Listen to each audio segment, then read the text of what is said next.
Teenagers murdered. So my brother, I could see his eyes were, he looked like he saw something. He had fear in his eyes. 4 decades later, still no answers.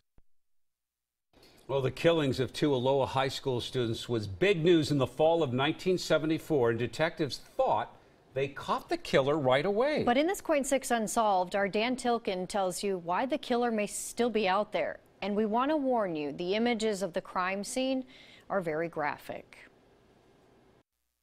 Oh, here's a picture of Peter. Speaking to us from the other side of the country. He was my mother's baby blue-eyed boy. Stephanie Zito still mourns and remembers the moments before the headlines when only police, her family, and the killer knew about her 18-year-old brother's death.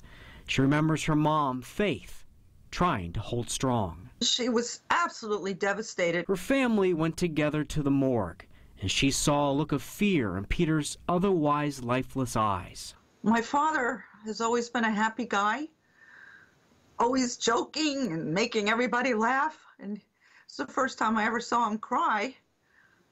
He broke down, and, he said, who would do something like this?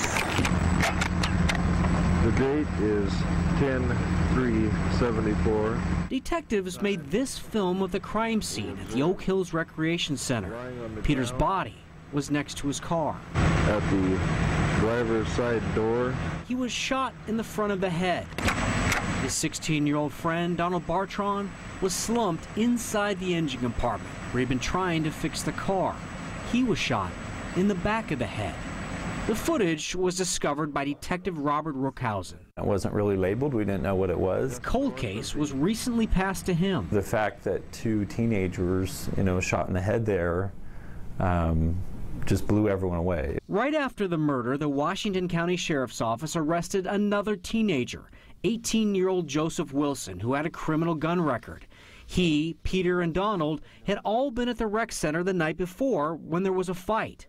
Wilson was also known as Crazy Joe and had spent the night in a field near the crime scene. But Crazy Joe Wilson passed a lie detector test and was set free. I found that out in interviews this year, that people are like, oh, I knew he got arrested. We thought it was done. They have no idea the case went cold.